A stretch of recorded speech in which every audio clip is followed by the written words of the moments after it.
It's 2014 and I'm recently divorced. I just invested $100K with a mentor to help me grow my law firm and reorient my life. And at one of his conferences, he says, think of the highest version of your life. I thought, okay, first, most important, I want to have a really close relationship with my 4-year-old daughter, Colette. Second, I want to treat the world like it's my playground and be surrounded by a group of friends who do the same thing. And third, I really want to have a partner, an entrepreneur where we can live and grow and travel together. 4 years later, I'm vacationing at a private beach resort in Mexico with my new love. We met in Zambia, and now we live together. Colette loves him, and I love him, and we're there together with this group of friends who've been traveling the world with us. So there we are in this paradise, having dinner under a straw-thatched roof, when I start having this out-of-body experience. I consciously created all of this, but I don't feel like I belong here. Have you ever had an experience of getting everything you thought you wanted, and then it wasn't what you wanted at all? Everybody's laughing and having fun. I'm not enjoying myself. I don't have the close relationship I want with Colette. And when I go home from here, I'm hosting this policies and procedures retreat for attorneys, not the work I'm here to do. The next morning, my boyfriend and I, we get in this huge argument again. It's the same argument we've had a million different times. And in his frustration, he says, Sloane, let's just get married. Married? What? This is not the life I want to be living. When we break up, I bring my life to a screeching halt. I cancel all my travel. I ask my friends for space. And for the first time in my life, I'm alone, creating a relationship with myself. I start looking at the truth of my life and who I've been being, asking myself things like, if you forget about what you think will make you happy, what actually makes you happy, Sloane? I start taking myself on dates to the beach, focusing on Colette. Even in my loneliness, I start finding ways to feel good on the inside. Then, instead of traveling through Europe and going to Burning Man with my ex and all of our friends, I take Colette to Malaysia. She and I spend these lazy days in the water going down the slide. There's this one night where I'm giving her a bath, gently washing her hair. Me, not a nanny. I'm finally being the mom I knew I could be, loving her, being present with her. And when we go home, instead of the policies and procedures seminar for attorneys, I take a big leap of faith and rent this estate in Tahoe and invite all these women to a retreat focused on aligning to their highest potential. And no one shows up.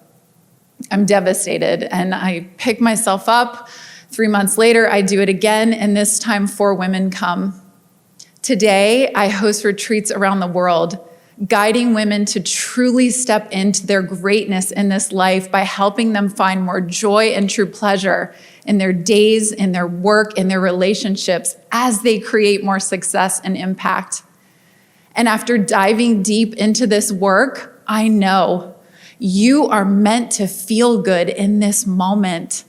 You're meant to experience the creativity and the passion of your work every day. You're meant to experience the connectedness of your relationships consistently, and you are meant to experience more true pleasure all around. Now, when I say true pleasure, I'm not talking about what most people think. I'm not talking about sex or chocolate cake or things that give you pleasure.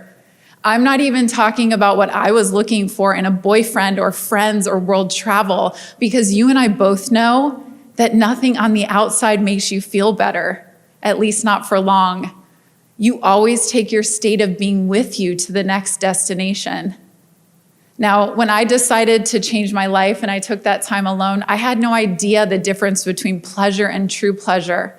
I just knew that the way I was feeling and the way I was making decisions in my life had to change. You may be sitting there thinking, okay, true pleasure, that sounds interesting, but I'm just trying to build my business, or make money or take care of my family or get through the day. You're not alone. We women often settle for these shallow pleasure experiences like wine after work to unwind, or barely enjoying sex because we're scrolling through this never-ending to-do list, or waiting to finally feel present and alive for that night out or that vacation, or. Whatever that something else is, it's fleeting. So many of our natural ways of being are stifled and numbed in the name of creating success or being a loving person or taking care of others. It's like we're racing to this idyllic future that never begins. Something has to change for all of us. I now live with true pleasure as my North Star, and I guide women around the world to have true pleasure as their North Star. True pleasure is an inner state of being that you create for yourself on the inside. And until now, we didn't even have a word to describe it in English. If you watched Ted Lasso, you may have heard the word gezellig, which is a Dutch word that comes close. Gezellig is that cozy feeling you get sitting by the fire, sipping a hot chocolate with someone you love. A woman named Mama Gina, who runs the School of Womanly Arts, she describes it as living a turned-on life. She says it's a woman's fuel, her radiance, her source of everything. It sounds so good that some people think it's out of reach, but actually this is available to all of us. In fact, all of us have experienced true pleasure at some point. Think of the first time you rode a bike without training wheels. That feeling of riding free, the exhilaration of knowing that you could do it on your own, almost like flying on wheels.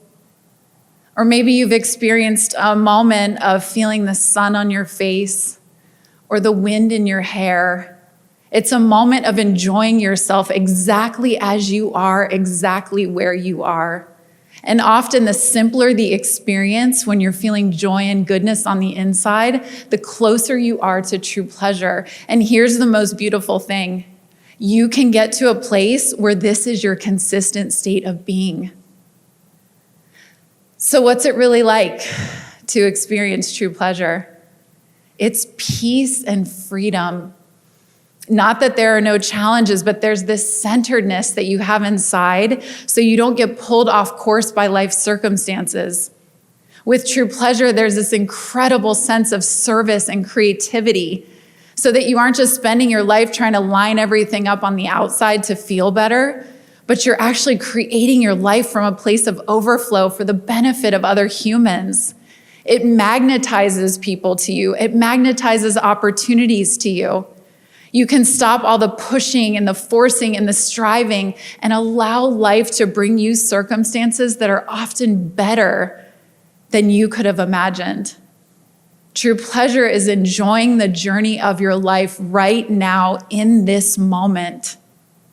And in this moment, and in this moment. Feeling genuinely connected to everybody around you, present with the people in your life. This is a life that most people want to experience, but rarely do because we've been conditioned out of it. So with this conditioning, true pleasure isn't a quick fix like positive thinking or putting on a happy face, and still you can get there. It all begins with one simple question. Are you ready to embrace true pleasure as your North Star? What would change in your life if you did? Sean Aker and his team of researchers gathered together every single study that they could find on happiness. That's over 275,000 people that they studied. And what they found is that happiness creates greater success in every single area of your life. True pleasure is beyond even happiness because true pleasure is feeling happy while you also feel sensual, peaceful, inspired, and juicy.